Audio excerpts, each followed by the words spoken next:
Welcome back to Olympia classes guys. कैसे हैं आप लोग? आई होप आप लोग सब लोग बढ़िया होंगे। तो चलिए शुरू करते हैं। क्लास 11th में हम लोग पढ़ रहे थे आपका सेकेंड फिजिक्स पेज की सेकेंड बुक, उसमें पढ़ रहे थे पहला चैप्टर। पहले चैप्टर में बेसिकली बेटा हमने किन लोगों ने क्या पढ़ा है? अभी इसमें पढ़ा है इलास्टिसिटी। तो हमने पहले इसके पहले लेक्चर पे क्या देखा? पूरा का पूरा इलास्टिसिटी किसे कहते हैं वो हमने समझ लिया था। फिर इसके बाद बेटा हमने पढ़ा है कि आपका स्ट्रेस क्या होता है, ठीक है। फिर स्ट्रेस के टाइप हमने देख लिए थे। आज बारी है बेटा आपकी किसकी? स्ट्रेन के बारे में समझने की कि स्ट्रेन किसे कहते हैं। तो हेडिंग डालिएगा स्ट्रेन।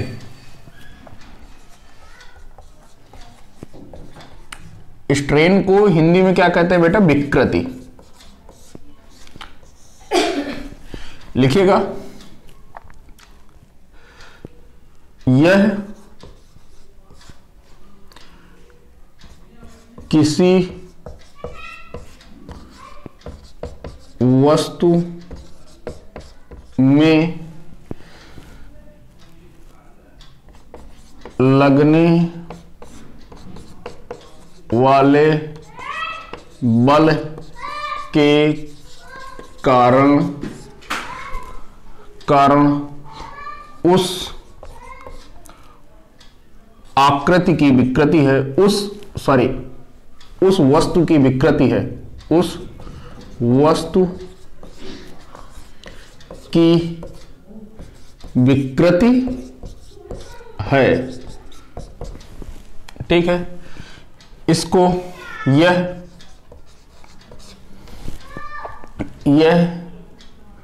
वस्तु की आकृति में परिवर्तन, यह वस्तु की आकृति में परिवर्तन तथा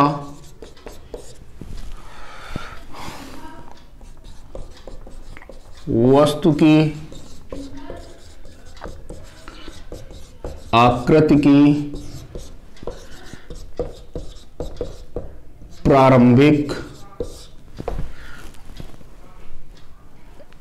आकृति की प्रारंभिक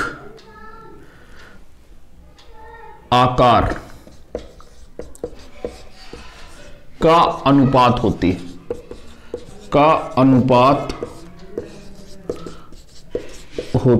है, ठीक है। बात समझ में आई? देखो बेसिकली ये क्या होता है कि आपने यदि किसी वस्तु पर बेटा क्या लगाया? बल लगाया। किसी वस्तु पर क्या लगाया?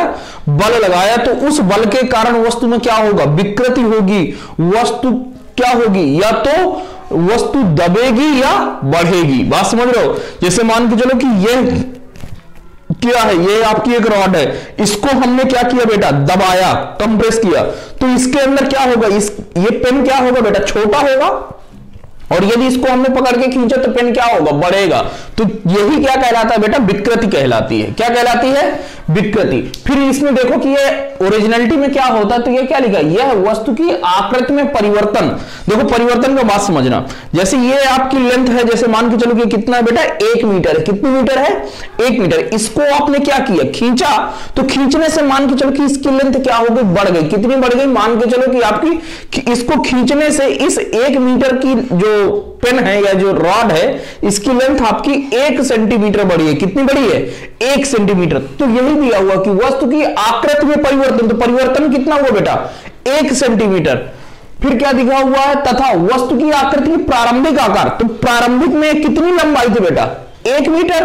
तो 1 सेंटीमीटर डिवाइडेड बाई 1 मीटर, क्योंकि क्या लिखा हुआ? का अनुपात होती है। क्या होती है? अनुपात। इसको हम बेटा किससे प्रदर्शित करते हैं?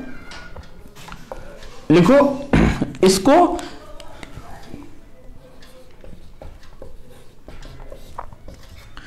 ई से प्रदर्शित करते हैं। प्रदर्शित करते हैं। फिर ई बराबर क्या होता है? चेंज इन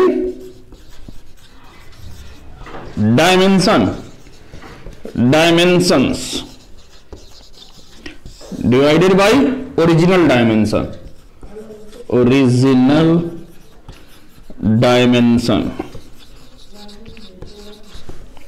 ठीक है, change in dimension divided by original dimension. बात समझ में आई बेटा? चेंज इन डायमेंशन का क्या मतलब है कि आपने इसको कितना दबाया या बढ़ाया है, तो जो भी आपने खींचा है तो उससे कितना बढ़ गई। बात समझ रहे हो? जैसे कि मान के चलो कि ये आपकी क्या है, एक रॉड है और इसकी लेंथ मान के चलो कि एल है। कितनी है बेटा? एल है। इस पर आपने टेंशन फोर्स लगाया। कैसा फोर्स लगाया बेटा? टेंशन फोर्स लगाया, यानी कि इसको पकड़ के आप क्या कर रहे हैं, खींच रहे हैं। तो इसकी लंबाई मान के चलो कि अब कुछ इतनी हो गई बेटा, बढ़ गई। इसकी लंबाई ओरिजिनलिटी में कितनी थी? इतनी, और ये क्या हो गया, इतनी बढ़ गई। तो इस बड़ी हुई को क्या मानते हैं? Delta L. कितनी बड़ी है? Delta L.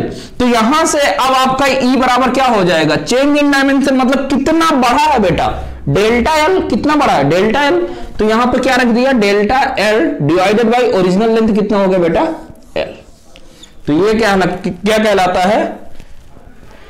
विकृति, स्ट्रेन कहलाता है, सॉरी। ठीक है, इसकी देखो बेटा कोई भी बीमा नहीं होती, डायमेंशन लेस होता है। क्या रहता है? Dimension less. इसकी कोई बीमा नहीं होती। दूसरी बात, इसकी कोई भी यूनिट नहीं होगी। जब बीमा नहीं है तो यूनिट नहीं है। क्यों नहीं है? देखो इधर चेंज इन लेंथ, ये किस में होगा? मीटर में, सेंटीमीटर।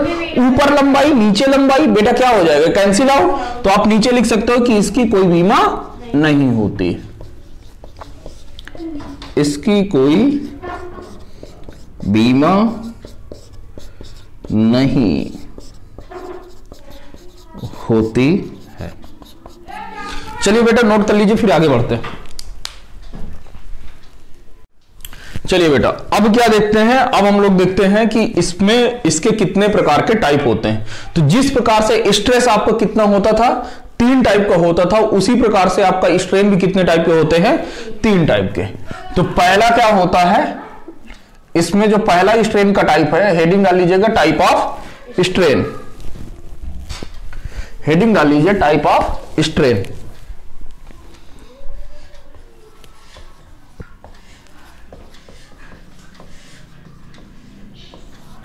टाइप ऑफ स्ट्रेन पहला है आपका लॉन्गिट्यूडनल। लॉन्गिट्यूडनल स्ट्रेन हिंदी में क्या कहते हैं बेटा इसे? लॉन्गिट्यूडनल को क्या बोलते हैं हिंदी? अनुदैर्ध्य विकृति। अनुदैर्ध्य विकृति। ठीक है, अब देखो बात समझो। लॉन्गिट्यूडनल से ही आपको पता लग रहा होगा कि ये किसका है? लेंथ के अकॉर्डिंग। किसके अकॉर्डिंग है? लेंथ के अकॉर्डिंग। मतलब ऐसा स्ट्रेन जो लेंथ के उसके साथ लगे, लेंथ के अलॉन्ग लगे, लेंथ के अनुदिश लगे, वही क्या कहलाता है? लॉन्गिट्यूडनल। देखो अब बात समझना बेटा। जैसे मान के चलो कि ये आपकी एक क्या रही? रॉड रही। ठीक है, इसको आपने इधर एफ बल से खींचा और ऊपर भी आपने एफ बल से क्या किया? सॉरी, ऊपर से मान के चलो कि ये लटका हुआ है, नीचे आपने कोई इस पर बल लगा दिया है। ठीक है, तो इसके कारण ये क्या होगा? खींचेगी। तो मान के चलो कि शुरुआत में इसकी लेंथ कितनी थी? एल थी। देखो लॉन्गिट्यूडनल है तो किससे मतलब होगा यहां पर? लेंथ से। तो यहां पर जब ये, तो इस फोर्स के कारण क्या होगी? ये जो आपकी जो बॉडी थी ये क्या हो गई? खींच गई, बढ़ गई। इसकी लेंथ क्या हो गई? इंक्रीज हो गई, बढ़ गई। कितना बढ़ी? Delta L. क्लियर? तो यहां से स्ट्रेन इज इक्वल टू कितना हो जाएगा? Strain is equal to change in length divided by original length. इसमें आप अब चलो कैपिटल एल दिखा दो, जो भी दिखाना है, ये लो स्मॉल एल। क्लियर? अब इसी प्रकार से क्या होता है? जिस प्रकार से आपका स्ट्रेस होता था, इसी प्रकार से क्या होता था? स्ट्रेस नहीं होता था, लॉन्गिट्यूडनल स्ट्रेस। तो उसी प्रकार से क्या हो गया? Longitudinal strain. अब क्या आता है आपका? Shearing strain. क्या होता है? सेकंड नंबर है शियरिंग स्ट्रेन। शियरिंग स्ट्रेन या इसको और क्या कहते हैं? Tangential strain. Tangential strain Hindi में क्या कहते हैं? अपरूपण विकृति ना? अपरूपण विकृति। देखो अपरूपण विकृति यहां पर क्या होता है, यहां पर यह होता है कि आपने क्या किया, जैसे शेयरिंग स्ट्रेस पता है ना क्या होता है, जैसे ये मान के चलो कि ये आपके कुछ रखा हुआ है, ठीक है, नीचे क्या है फिक्स है, ऊपर हमने इसके टेंजेंट के अबाउट हमने इसे क्या किया, टेंजेंट से फोर्स लगाया, तो ये इस पर फोर्स लगाने के बाद ये क्या होगा, इसकी लेंथ मान के चलो कितनी थी, एल थी, मान के चलो कितनी लेंथ है इसकी, एल है। तो ये यहां से जब हम इसको धक्का देंगे तो होगा क्या, ये बेसिकली यदि आप देखोगे तो ये क्या होगा कि ये कुछ ऐसे हो जाएगी, ये इधर तिरछा नहीं हो जाएगी, क्योंकि नीचे से तो क्या है चिपकी हुई है, तो नीचे से जब ये चिपकी हुई है तो इसे हम धक्का देंगे तो क्या होगा, ये आगे बढ़ेगा, तो जब ये आगे बढ़ेगा तो ये वाली लेंथ तो हमने माने बहुत छोटा आगे बढ़ेगी बेटा, बहुत थोड़ी सी आगे बढ़ेगी, तो हमने क्या मान लिया कि डेल्टा एक्स आगे बढ़ रही है बेटा, कितना आगे बढ़ रही है डेल्टा एक्स, और इसकी लेंथ कितनी है बेटा, एल है, लेंथ तो एल ही रहेगी ना। चलो तो यहां से स्ट्रेन इज इक्वल टू क्या होता है, strain is equal to change in कितना आगे बढ़ी बेटा, डेल्टा एक्स अपॉन एल। अच्छा यदि मैं इसकी बात करूं यहां पर, तो आप लोग क्या देख सकते हो, आप लोग देख सकते हो कि यहां पर क्या आ रहा है, थीटा, थीटा नहीं आ रहा है, देखो यहां पर जो डेल्टा एक्स है, देखो बात समझना तो अभी समझ में आएगा, ये क्या हो गया, यहां पर डेल्टा एक्स क्या है, बहुत छोटा है, डेल्टा एक्स क्या है, बहुत छोटा है, वेरी स्मॉल, ठीक है, बात समझ रहे हो। अब यहां से देखो तो ये एंगल नहीं बना रहा बेटा, बना रहा है कि नहीं बना रहा, थीटा, तो थीटा बराबर कितना हो जाएगा, tan थीटा बराबर क्या कितना होता है, P बाई बी, तो P कितना है यहां पर, परपेंडिकुलर डेल्टा एक्स है, परपेंडिकुलर कितना है डेल्टा एक्स, क्योंकि ट्राइंगल आप इसको ऐसे बना लो ना, ये तो ये आपका ऐसे नहीं बन गया, ये एल हुआ, ये डेल्टा एक्स हुआ, ये क्या है थीटा है, तो ये tan थीटा बराबर कितना हो जाएगा, डेल्टा एक्स अपॉन एल होता है ना, ये delta X upon L is equal to, इसको हम क्या कर सकते हैं tan थीटा, बात समझ रहे हो। यदि थीटा आपका क्या है बेटा, बहुत छोटा है, भाई थीटा क्या है एंगल, एंगल यदि आपको बहुत छोटा होता है तो tan थीटा भी क्या होता है, थीटा के बराबर होता है, उसी तरीके से tan थीटा थीटा के बराबर होगा, और sin थीटा भी किसके बराबर होगा, थीटा के बराबर होगा कि नहीं। तो यानी कि यहां पर आप लिख सकते हो for very small theta tan theta is equal to क्या होता है, किसके बराबर, थीटा के बराबर, और sin थीटा भी किसके बराबर होता है, थीटा के बराबर, ये याद मतलब ध्यान रखना।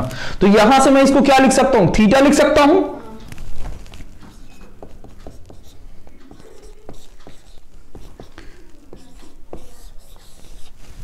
कि नहीं, लिख सकता हूं ना। चलो अच्छा यहां पर बेटा जो थीटा होगा ना वो ऑलवेज किस पे होगा, रेडियन पे, किस पे होगा, एंगल पे नहीं रखना बेटा, किस पे रखना है, रेडियन पे। थीटा हम लोग हमेशा किस में लेंगे, रेडियन में लेंगे। अच्छा चलिए शेयरिंग स्ट्रेन की बात हो गई, बात समझ में आ गई कि नहीं। शेयरिंग स्ट्रेन क्या होगा, कितना ये आगे बढ़ा तो कितना डिस्प्लेस हुआ, डेल्टा एक्स अपॉन एल, तो वही तो है लिखा हुआ है, ठीक। अब क्योंकि ये हमें पता मैथमेटिक्स के स्टूडेंट है तो हमें क्या पता है कि tan थीटा बराबर कितना होता है, perpendicular upon base P by B, तो वहां से लगा दिया, क्योंकि थीटा यहां पर आपका क्या है, बहुत छोटा है बेटा, तो यदि थीटा छोटा है तो आपका क्या होता है कि tan थीटा थीटा के बराबर हो जाता है, और sin थीटा भी थीटा के बराबर हो जाता है। चलिए अब आपका क्या बचा बेटा, बल्क मॉडुलस, क्या बचा बेटा, सॉरी वॉल्यूमेट्रिक स्ट्रेन। तीसरा आपका क्या होता है, वॉल्यूमेट्रिक स्ट्रेन, आयतनिक विकृति, क्या कहते हैं इसे हिंदी में, आयतनिक विकृति। बेटा देखो ध्यान समझो, इसमें क्या होता है मैंने आपको क्या बताया था कि ये आपने कोई बॉडी लिया, इस बॉडी को आपने कहां पर डाल दिया, पानी के अंदर डाल दिया, किसी लिक्विड के अंदर, पानी छोड़ो ना, किसके अंदर डाल दिया, किसी लिक्विड के अंदर आपने इसको क्या कर दिया, डाल दिया। बात समझना, जब आप इसको किसी लिक्विड के अंदर डाल दोगे तो इस पर क्या होगा, इसमें हर तरफ से क्या लगेगा, बराबर फोर्स लगेगा, इक्वल फोर्स लगेगा कि नहीं लगेगा बेटा। दिखा दो, हर तरफ से क्या लग रहा है, इक्वल फोर्स लग रहा है। अच्छा, जब इस पर फोर्स लगेगा तो होगा क्या ये कि इसकी आकृति में परिवर्तन होगा कि नहीं होगा। इसकी आकृति, यदि मान के चलो कि इसका जो वॉल्यूम है, इसका वॉल्यूम क्या होगा, कम होगा। वॉल्यूम क्या होगा, इसका कम होगा, वॉल्यूम डिक्रीज होगा। मान के चलो कि अब इतनी बड़ी है तो कुछ समय बाद ये कितनी हो जाएगी, मान के चलो ये इतनी हो गई, ठीक है, मान के चलो कि कितनी हो गई, चेंज होगी इतनी। तो मान के चल लिया कि ये जो बड़ा वाला है, जो शुरुआत में जो बॉडी हमने डाला उसका वॉल्यूम कितना है, बी, चेंज कितना हो गया, डेल्टा वी। तो यहां से, अच्छा बात समझना, यहां पर जो आयतनिक विकृति आएगी, जो वॉल्यूमेट्रिक स्ट्रेन आएगा, वो आपका क्या आएगा, निगेटिव आएगा। क्या आएगा, निगेटिव। क्या आएगा, निगेटिव। तो इस वजह से यहां पर हम क्या रखेंगे, इसको आयतनिक विकृति, इसको हम जब रिप्रेजेंट करेंगे तो ये कितना हो जाएगा, ये हो जाएगा डेल्टा वी अपॉन वी। नहीं आई बात समझ में, डेल्टा वी अपॉन वी। अब माइनस साइन क्यों लगा दिए, क्योंकि स्ट्रेन हमेशा कैसी होती है, पॉजिटिव। तो एक लाइन लिख लेना, जहां पर मैंने स्ट्रेन लिखवाया था ना, 3 पॉइंट लिखवाए थे उसमें, पहली डिफिनीशन, फिर उसकी यूनिट वगैरह के बारे में लिखवाया था, फिर उसका फार्मूला लिखवाया था, तो वहीं पर लिख लीजिएगा कि strain will be always be positive. लेकिन निगेटिव इस वजह से लगाया कि भाई कितना परिवर्तित हो रहा है, फाइनल माइनस का ओरिजिनल होता है ना, तो फाइनल किया माइनस का ओरिजिनल किया। देखो यहां पर क्या कर रहे थे कि यहां पर तो आपने किया कि इधर क्या हो रही, बढ़ रही है, तो इधर आपने क्या कर दिया, डिवाइड कर दिया, कोई माइनस नहीं लगा, ये पॉजिटिव है। इधर ये एक्स, इधर तो कुछ ना कुछ डिस्प्लेस ही हो रहा है, पॉजिटिव में ही होगा, डिवाइडेड बाई एल। तो यहां पर उसके मतलब नहीं है, लेकिन यहां पर तो मतलब पड़ जाएगा ना बेटा। डेल्टा वी कितना घटा, तो फाइनल माइनस का इनिशियल, तो फाइनल घट के क्या हो रहा, कम हो रहा है ना, फाइनल वाला बढ़ थोड़ी ना रहा है। नहीं बात तो समझ में, जैसे मान के चलो कि शुरुआत में किसी का जो आयतन है, वॉल्यूम है, वो कितना है, आप मान के चलो कि 25 सेंटीमीटर क्यूब है, कितना है, 25 सेंटीमीटर क्यूब। बाद में घटके मान के चलो कि कितना हो जाता है, 20 सेंटीमीटर क्यूब। कितना हो जाता है, 20 सेंटीमीटर क्यूब। क्योंकि फोर्स लगेगा तो बॉडी क्या होगी, दबेगी ना, दबेगी तो क्या होगा, उसका आयतन वॉल्यूम क्या होगा, घटेगा।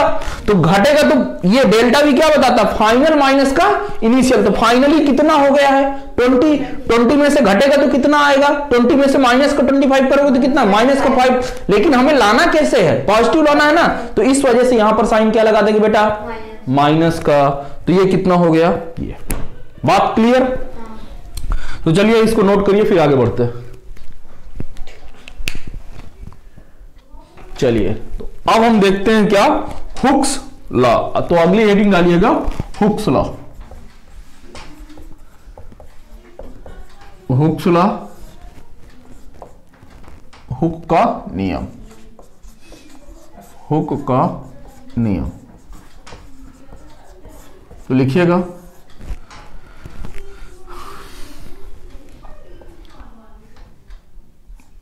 विकृति,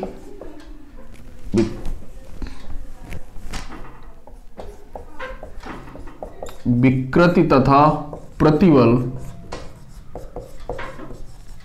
प्रतिबल आनुपातिक सीमा के अंदर, आनुपातिक सीमा के अंदर एक दूसरे के अनुक्रमानुपाती होती है। क्या होती है बेटा, अनुक्रमानुपाती होती, अनुपाती होती है। क्या होती है, अनुक्रमानुपाती होती है। बात समझना, इंग्लिश में इसे क्या कहेंगे, strain is directly proportional to stress up to the elastic limit या proportionality limit, limit of proportionality. Stress is directly proportional to strain up to the elastic limit, it is the Hooke's statement. यही क्या है, hook का statement है। इन्होंने क्या बताया कि स्ट्रेस और स्ट्रेन एक दूसरे से क्या होती है, डायरेक्टली प्रोपोर्शनल होती है, मतलब अनुक्रमानुपाती है। कब तक, up to a elastic limit या लिमिट ऑफ प्रोपोर्शनैलिटी। तो इनके अनुसार क्या है कि स्ट्रेस आपका क्या है, डायरेक्टली प्रोपोर्शनल है किसके बेटा, स्ट्रेन के कब तक? Limit of proportionality, limit of proportionality तक, प्रोपोर्शनैलिटी, लिमिट ऑफ प्रोपोर्शनैलिटी या limit of elasticity. Stress directly proportional to strain. यहां से बेटा क्या होगा, इसका डायरेक्टली प्रोपोर्शनल का साइन हटेगा तो क्या आएगा? एक कांस्टेंट आएगा। एक ये प्रोपोर्शनलिटी का साइन हटा तो हमने क्या लगाया? एक कांस्टेंट, जिसको हमने क्या नाम दिया? ई। क्या नाम दिया? ई। और ये क्या हो जाएगा? स्ट्रेन। हुआ बेटा? तो ये क्या हो जाएगा? E is equal to stress upon strain. क्या होता है? Stress upon strain. हुआ कि नहीं? और E को हम लोग क्या कहते हैं? ध्यान देना, इसको E को हम लोग कहते हैं मॉडुलस ऑफ इलास्टिसिटी। क्या कहते हैं? Modulus of elasticity. E को हम लोग क्या कहते हैं? Modulus of elasticity. इलास्टिसिटी क्या कहते हैं इसे? Modulus of elasticity. क्लियर है?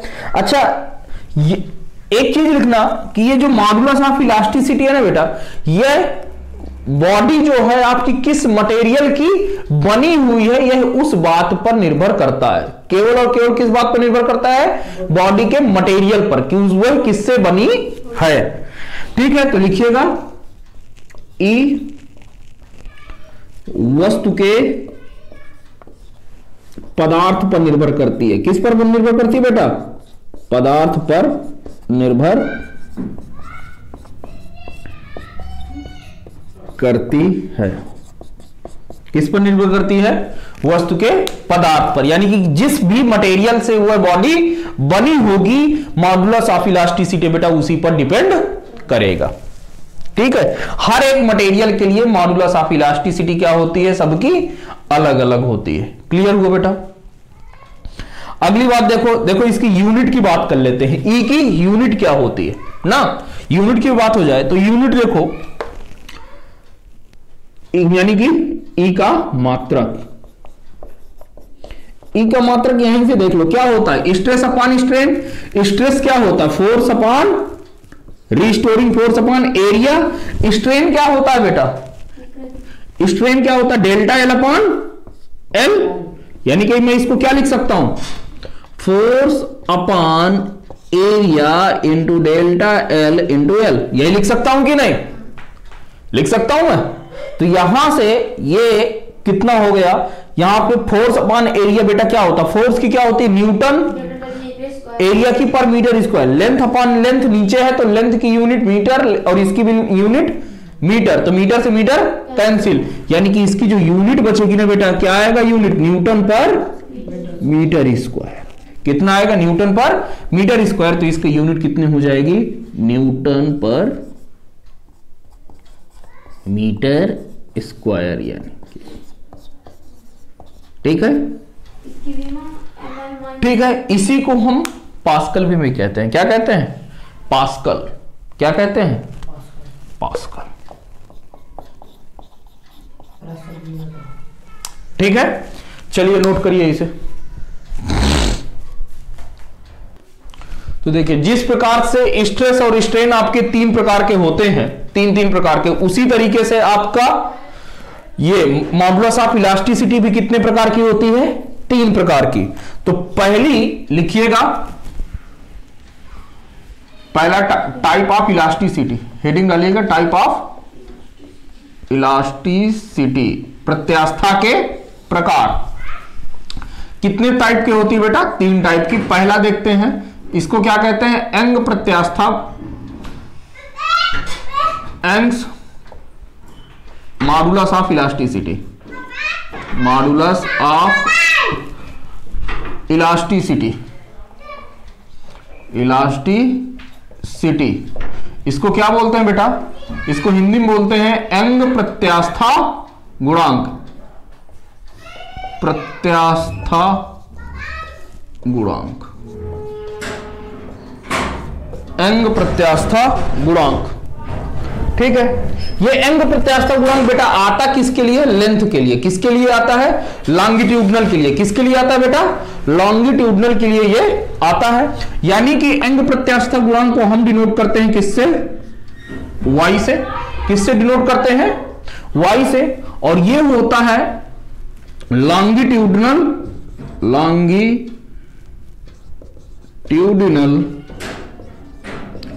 Stress upon longitudinal strain.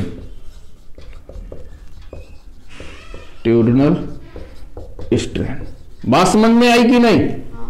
क्या होता है अंग प्रत्यास्था गुणांक? Longitudinal stress. कौन सा stress? Divided by longitudinal strain.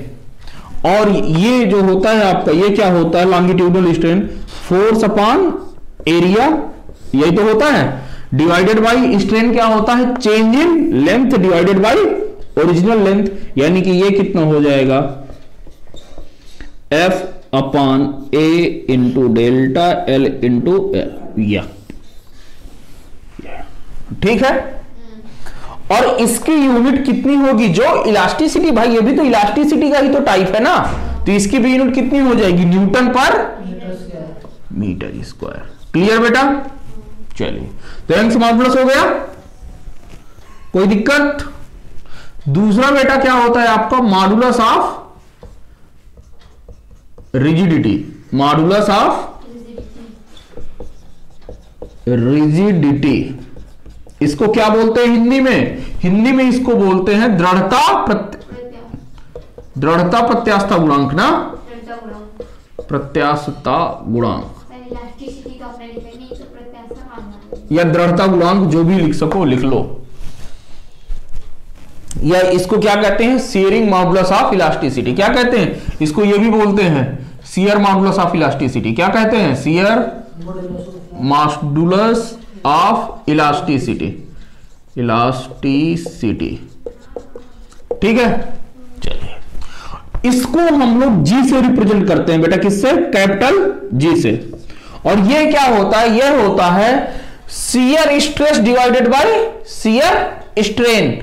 Shear ये किससे आता है बेटा? टेंजेंशियल वाले से, टेंजेंशियल स्ट्रेस से आता है। ठीक है, जिसको मतलब ऊपर से जब हम ढकेलते हैं तो नीचे वाली लेयर तो समान रहती है, ऊपर का क्या होता है? आगे चला जाता है, थोड़ा सा आगे खिसक जाता है, ये उसके लिए आता है। तो ये क्या होता है? शियर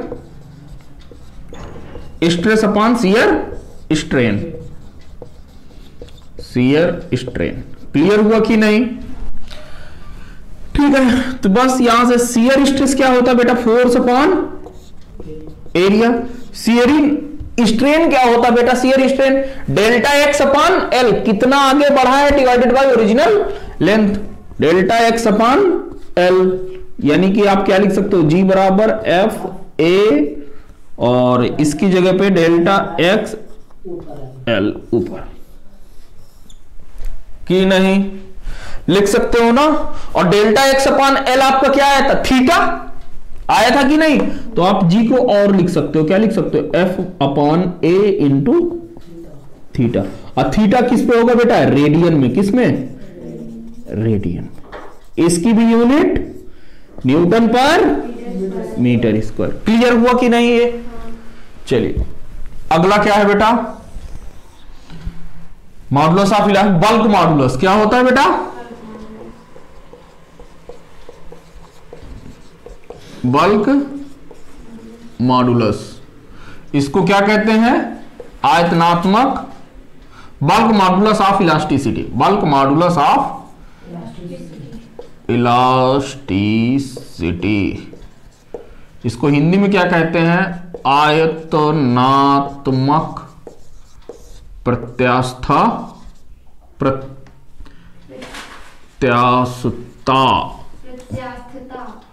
गुणांक। यार अब हिंदी नहीं सुधर पाएगी, जो है वही है।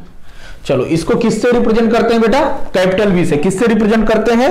कैपिटल बी से। अच्छा, ये क्या होगा? जैसे ये आपको किससे पता चल रहा है कि ये किससे संबंधित है? वॉल्यूम से रिलेटेड है। किससे रिलेटेड है? वॉल्यूम से। तो इसके लिए इसका हम फार्मूला क्या बना सकते हैं बेटा? इसको रिप्रेजेंट करते हैं बेटा कैपिटल बी से। बी बराबर क्या होता है? Volumetric stress upon volumetric stress, volumetric stress होता है कि नहीं? चलिए वॉल्यूमेट्रिक स्ट्रेस को हम क्या लिख सकते हैं? पी लिख सकते हैं।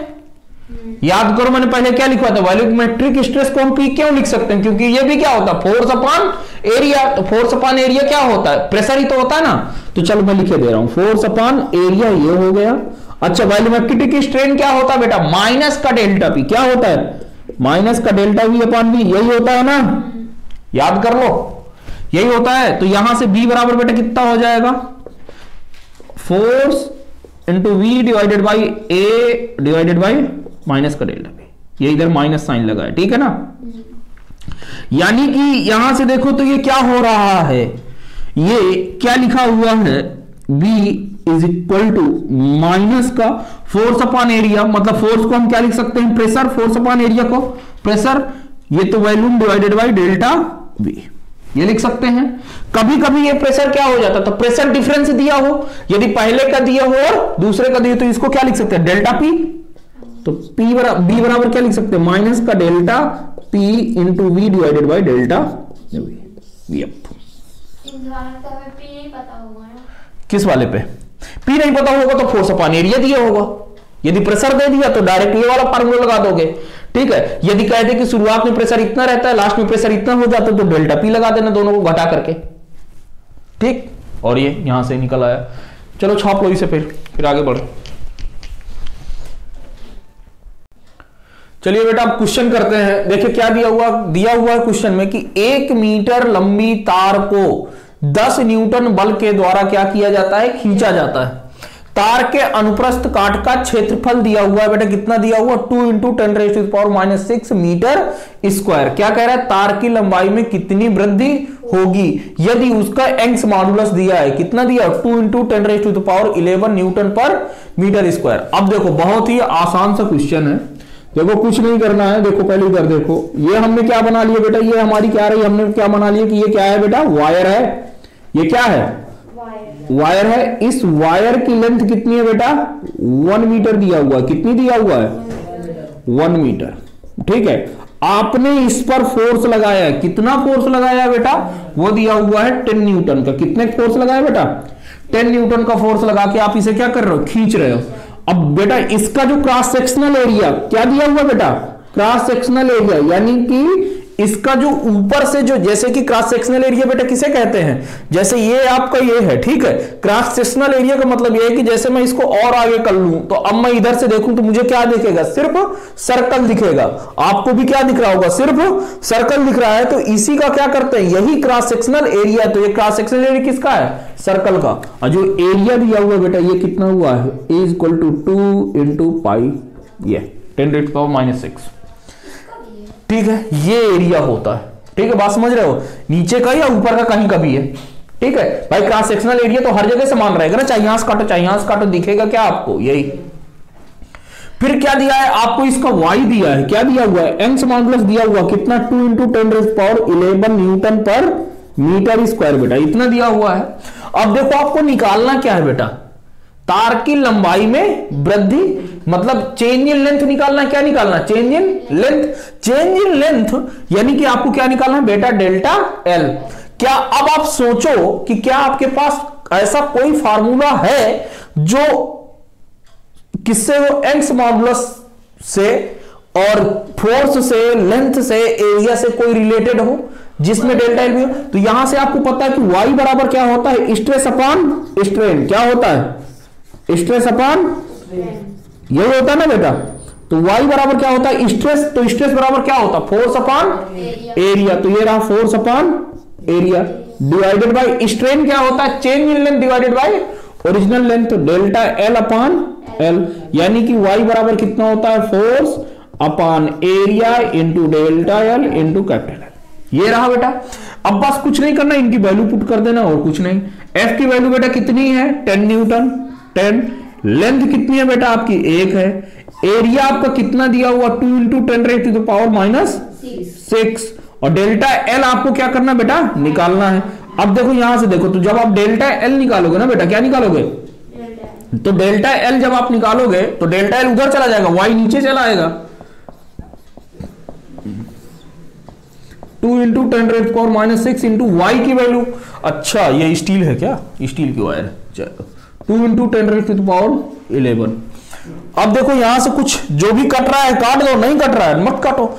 देखो यहां से आप क्या कर सकते हो, ये कितना बचेगा, 1 10 से नीचे वाला 10 काट दिए तो 10 की पावर 10 हो गया, 11 था तो कितना हो जाएगा 10 की पावर 10, नीचे से 10 की पावर -6 और 10 की पावर प्लस का 10 तो कितना हुआ 10 की पावर10 की पावर प्लस का 4, ऊपर जाएगा तो माइनस का 4 हो जाएगा, 10 की पावर -4 डिवाइडेड बाई 2 दूनी 4 इतना।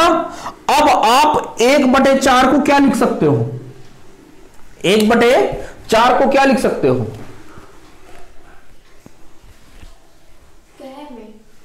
फ्रैक्शन में 1/4 को क्या लिख सकते हो,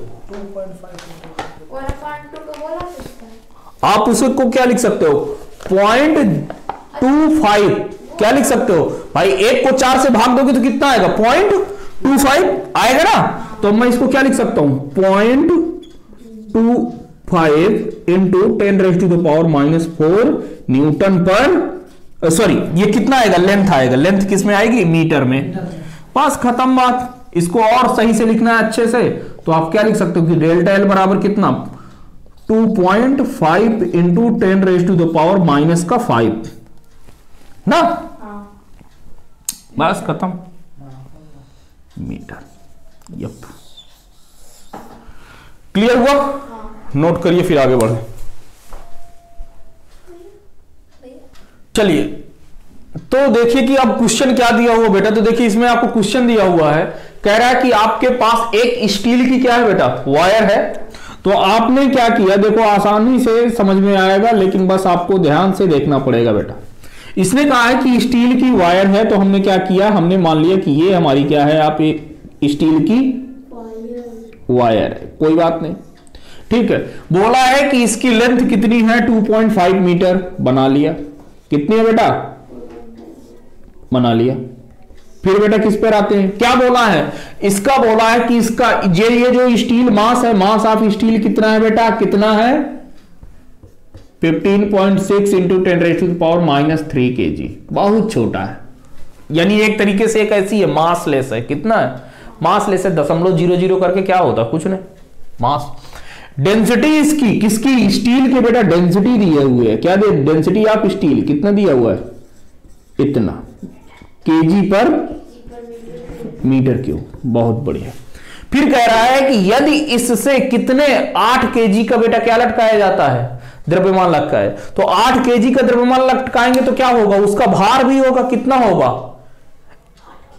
8 केजी का भार कितना होगा 8g m इंटू जी, तो भार फोर्स क्या हो जाएगा ये F बराबर m इंटू जी, और m बेटा आपका कितना है 8, g का मान 9.8 रख लो, रख लिया, ये इतने न्यूटन का फोर्स नीचे लग रहा होगा क्योंकि इससे आपने क्या किया है 8 केजी का द्रव्यमान लटकाया है। अब इस फोर्स के कारण इसकी लंबाई क्या होगी बेटा बढ़ेगी ना, तो वही आपसे पूछा कि वो जो लंबाई बढ़ रही है यानी कि जो डेल्टा एल है बेटा वो आपको कितना दिया 1.2 mm, क्या दिया हुआ है 1.2 mm को जब आप किस में चेंज करोगे मीटर में, किस में चेंज करोगे क्योंकि सब कुछ तो मीटर में है ना, केजी में और मीटर में, तो इसको भी किस में चेंज करो मीटर में, तो mm को जब मीटर में चेंज करोगे तो कितना होता है 1 mm बराबर कितना होता है 10⁻⁻³ मीटर, तो ये कितना हो जाएगा 1.25 इंटू 10⁻⁻³ मीटर। क्लियर हो गया, ये हो गया। तो आपको क्या बताना बेटा स्टील की प्रत्यास्था बताना। अब आपको पता है कि स्टील की प्रत्यास्था बराबर क्या होता है stress upon strain, force upon area into delta L into L, यही होता है। देख लो बेटा फार्मूला यही होता है। देखो आपको क्या पता है एफ पता है, फोर्स पता है, एल पता है बेटा पता है, और क्या पता है डेल्टा एल भी पता। क्या नहीं पता क्रॉस सेक्शनल एरिया, क्या नहीं पता क्रॉस सेक्शनल एरिया कहां से आए, कुछ तो लाना पड़ेगा ना। लेकिन यदि हम भेजा लगाए तो क्रॉस सेक्शनल एरिया आपको दिया हुआ है, क्या दिया हुआ है देखो ध्यान समझो क्या दिया हुआ है, आपको पता है ना बेटा वॉल्यूम बराबर क्या होता है, वॉल्यूम बराबर क्या होता है, मास अपॉन डेंसिटी, मास अपॉन डेंसिटी, यही होता है ना, वॉल्यूम बराबर मास अपॉन डेंसिटी, आयतन बराबर द्रव्यमान बटे घनत्व ना, तो ये रहा। अच्छा सर, यानी कि हमें वॉल्यूम पता है, नहीं पता, वॉल्यूम भी तो कहां पता है, वॉल्यूम नहीं पता तो हमें मास तो दिया हुआ है, ये दिया, डेंसिटी भी तो दिया हुआ है, दिया हुआ है। अच्छा, लेकिन हमें तो एरिया चाहिए, तो एरिया वॉल्यूम कितना होता है, लेंथ इंटू एरिया, एरिया, तो वॉल्यूम को हम क्या लिख सकते हैं, length into area, length into area, ये लिख सकते हैं ना। चलो मैं लिख देता हूं, लेंथ इंटू बेटा area is equal to mass upon density, यही होता है ना बेटा। यहां से आपको क्या निकालना है बेटा, एरिया निकालना है ना, क्योंकि आपका एरिया निकल आएगा तो पूरा खेला हो जाएगा। तो mass divided by density into length, यही होता है ना बेटा कि नहीं, यही तो होता है। वैल्यू पुट करो, खत्म, आगे बढ़ते हैं। वैल्यू पुट करोगे तो मास बेटा आपको कुछ दिया हुआ है, मास क्या दिया हुआ बेटा आपको, टिक चिक टिक चिक, ये यही दिया हुआ है 15.6 इंटू 10⁻⁻3। अब क्या दिया बेटा, डेंसिटी, डेंसिटी दिया हुआ है आपको कितनी, ये इंटू लेंथ बेटा कितनी दी हुई है, लेंथ 2.5, कितना होता है 2.5। इसको जब आप बेटा सॉल्व करोगे तो ये आपका कितना आएगा, 8 इंटू 10⁻⁻7, कितना आएगा, ये आपका आएगा एरिया 8 इंटू 10⁻⁻7 मीटर स्क्वायर। देखो क्यों आएगा, क्योंकि 78 दुनाई कितना होता है, 156, कितना होता है 78 दुनाई 156, यानी कि आप इसको क्या करोगे, 10⁻⁻4 हो जाएगा ना, तो यहां से फिर ऊपर जाएगा तो 10⁻⁻7, और फिर वो कितना आ जाएगा 8 डिवाइडेड बाई 2 डिवाइडेड बाई 2.5 करोगे तो कितना आ जाएगा 8, तो वही दिया हुआ है। नहीं आया समझ में, काट कूट लेना, इतना आएगा। एरिया पता चल गया तो आप फार्मूला लगा दो, खत्म। एंग्स मॉडुलस आपको दिया हुआ है, कितना दिया हुआ बेटा, नहीं पता, वही तो निकालना है। एंग्स मॉडुलस ये कितना हो जाएगा, फोर्स, फोर्स कितना दिया हुआ है 8 इंटू 9.8, ये हो गया, ये और तो ये हो गया डिवाइडेड बाई एरिया, एरिया ये रहा। फिर क्या दिया हुआ, delta L, delta L, delta L बेटा कितना दिया हुआ है 1.25 इंटू 10⁻⁻3, ये तो फोर्स आ गया, लेकिन लेंथ भी तो चाहिए ना, तो लेंथ कितना बेटा 2.5, बस खत्म। 8 से 8 मर गया, 2.5 से ये वाला जाएगा तो कितनी बार जाएगा, ये 2 बार जाएगा ना बेटा,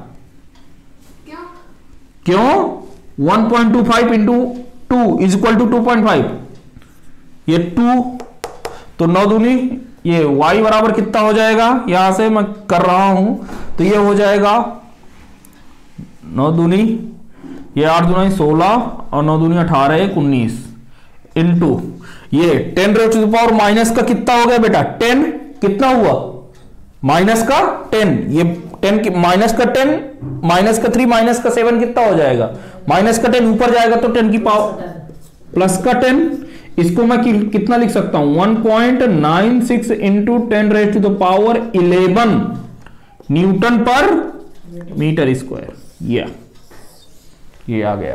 क्लियर, तो ये रहा आपका आंसर। आज के लिए बेटा इतना ही, मिलते हैं आपसे अगले लेक्चर में। Thank you very much.